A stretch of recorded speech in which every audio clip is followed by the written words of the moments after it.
Yunusobod 17-kvartal arxitekturniy instituti yonida joylashgan Navdar Novostroykasini 10-qavatidan chiqqan kvartiraning video obzorini qilgan ekanmiz.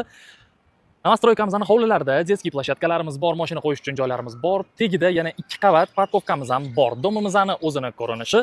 Kvartiramizga keladigan bo'lsak, uni har doimgidek kadr orqasidan ko'rsatib, tushuntirib ketaman ketdik.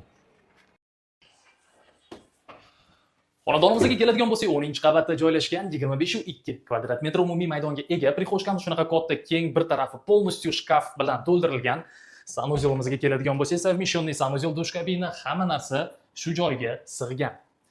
Asosiy xonamiz, zal, spalnya va kuxnya hammasi bitta joyda yig'ilgan kichkina kvadratura bo'lgani sabab xonadonimiz arendaga topshirishga yoki yosh oilalarga ideal to'g'ri keladigan variant, narxlari ham hamyonbop, kvartira olib qo'yishga arziydigan narxda.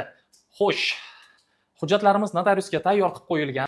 Yangi remontdan keyin hali hech kim yashamagan. Xonadonimiz holati va remontiga har doimgidek kommentariyda o'zingizlar baho berasizlar. E'tiboringlar uchun bo'lsa rahmat.